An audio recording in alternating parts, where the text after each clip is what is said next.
Raph, je me suis cassé une jambe. Ok, Rami, est-ce que l'autre jambe, elle est correcte? Ouais, pourquoi? Bah, continue ta journée, ciao.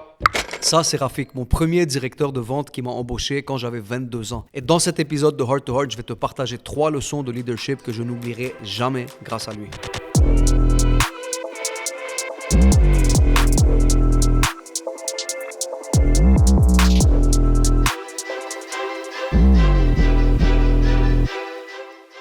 Déjà, pour commencer, je dois remercier Rafik de m'avoir donné ma première chance en vente. Je me souviens de ma première entrevue dans un cadre professionnel que je faisais pour un poste de vente. Et il a fait un jeu de rôle avec moi. Puis pour ceux qui connaissent Raf, c'est un gars de 6 pieds 5, c'est un mastodonte. Il s'est mis comme ça devant moi. Et là, il m'a vraiment donné le vrai aperçu de c'est quoi faire du porte-à-porte. Là, il était comme un client énervé comme ça. Ouais, qu'est-ce que tu veux? Il me parlait comme ça. Alors, au milieu de mon pitch, je savais pas qu'est-ce que je disais. C'était ma première fois que je faisais ce genre de jeu de rôle. Là, je lui dis Rafik, tu sais quoi, j'ai aucune idée quoi te dire. Par contre, ce que je te garantis, c'est que quand je vais apprendre, je vais être le meilleur dans ton équipe. Il m'a fait confiance et c'est lui qui m'a donné ma première chance dans cet univers dans lequel je baigne aujourd'hui plus de 12 ans plus tard. Sans plus tarder, voici les 3 leçons et attends de voir la 3e, c'est la plus inconfortable mais la plus transformative. Je peux te dire que c'est elle qui m'a fait passer d'un vendeur à un gestionnaire. Leçon numéro 1, c'est être toujours orienté solution, le no excuse mentality. Peu importe le problème qu'on amenait à Rafik, on savait qu'il allait commencer à nous poser une tonne de questions jusqu'à ce qu'on trouve une solution. Mais ce que nous, on ne savait pas, c'est qu'il était en train de forger des soldats indépendants qui savaient que peu importe ce qui se passe, les excuses ne seraient pas acceptées. Ni pour justifier une installation qui n'a pas été faite, ni pour justifier une liste de leads qui a déjà été travaillée la semaine d'avant, et encore moins une excuse pour la température. Rien, nada. C'est pour ça d'ailleurs qu'on a ce running gag dans mon intro. On savait que si on avait le malheur d'appeler Rafik pour lui dire qu'on s'était cassé une jambe, il nous pousserait à utiliser l'autre. As simple as that. Je suis tellement reconnaissant parce que grâce à lui, on a réellement compris qu'il y a littéralement une solution à tout. Il suffit tout simplement de la trouver. Leçon numéro 2, prévenir les impondérables. Et oui, je sais, ça peut sembler contre-intuitif. C'est comme si je dis, essaye de contrôler ce qui est incontrôlable. Mais Rafik nous a enseigné comment faire ça d'une brillante façon. Je me souviens d'un soir d'automne pluvieux, gris, il faisait pas vraiment beau. Ça faisait quelques mois que je travaillais dans l'équipe de Raf et je commençais à avoir quand même de bons résultats. De bons résultats, ça veut dire beaucoup de ventes. Et qui dit beaucoup de ventes, dit aussi beaucoup de suivi à faire. Je venais de finir un pitch à une porte et je me suis dit, je vais aller prendre un petit break de la pluie dans ma voiture. Et je décide de faire mes suivis et j'appelle une cliente pour confirmer son installation parce que c'est bien beau de vendre, mais s'il n'y a pas d'installation, il n'y a pas de cash. Et la cliente me dit, le technicien n'est jamais venu et qu'elle a annulé sa commande. Ah oui, mais j'appelle Rafik et je pète un plomb au téléphone. Non seulement on se fend le cul en mille pour aller chercher des résultats, mais là en plus, à cause des techniciens, on se fait annuler des commandes et c'est nous qui perdons de l'argent. Je me plaignais pas souvent, mais quand je le faisais, Raf, en tant que bon leader, il me laissait toujours finir mon rent et il me donnait toujours mon espace que j'avais besoin.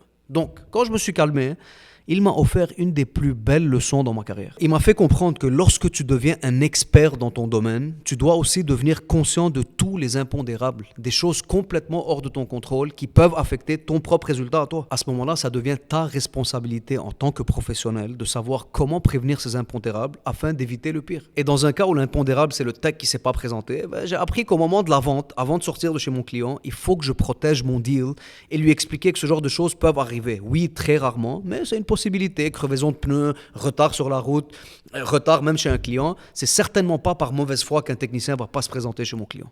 Donc si jamais c'était le cas, lors de l'installation, le client n'a pas besoin de s'énerver. Oui, ça peut être un peu frustrant, mais il n'a pas besoin de devenir enragé et de canceller. Il peut m'appeler directement. Moi, je vais lui trouver une solution. Je suis là pour l'assister. Et effectivement, pour les rares fois que ça arrivait, au lieu de perdre mes ventes, j'avais plutôt des clients qui m'appelaient. Oui, ils étaient un peu déçus, mais au moins, ils étaient en mode collaboration avec moi pour qu'on trouve une solution immédiatement pour l'installation. La beauté de cette leçon, c'est que non seulement j'ai arrêté de perdre des deals de manière inutile, mais j'ai réalisé qu'elle était applicable, que je sois un vendeur avec mon client ou que je sois un gestionnaire avec mon équipe de vente. Elle est même applicable dans toutes les sphères de notre vie. Lorsqu'on commence à réaliser c'est quoi le genre d'impondérables qui peuvent arriver, c'est notre responsabilité de prévenir avant de guérir. Ultimement, c'est la différence entre être réactif et être proactif. Troisième leçon, celle qui a été la plus transformative pour moi, c'est « You'll thank me later ». Raf avait jamais de problème à être le bad guy. Il manageait personne pour être aimé, il manageait ses équipes dans l'optique de performer. Et oui, parfois il semblait être froid comme personne, pas très aimable, mais c'était le dernier de ses soucis. Avec Raf, c'était le meritocracy. Tu devais mériter ton respect, ton poste et tes opportunités. Et quand tu comprenais ça et tu travaillais fort à mériter ta place dans l'équipe de Rafik, il devenait le meilleur manager pour te développer en tant que futur leader. C'était le premier à t'inviter à des événements de réseautage stage, à t'inviter en tant que keynote speaker devant toute la flotte de vente au complet, te présenter au VP du département, te mettre sur un piédestal devant toute la haute direction. Et ultimement, Rafik t'ouvrait la porte comme personne d'autre pour devenir toi aussi un directeur et un bon leader. Et c'est exactement dans ces moments-là que tu réalises que tous ces moments de friction avec Rafik, ces conversations difficiles, ces moments où il a été sévère et il a semblé s'en foutre de ton opinion, tous ces moments-là ont forgé le futur leader en toi. C'est là que le Thank Me Later a pris tout son sens.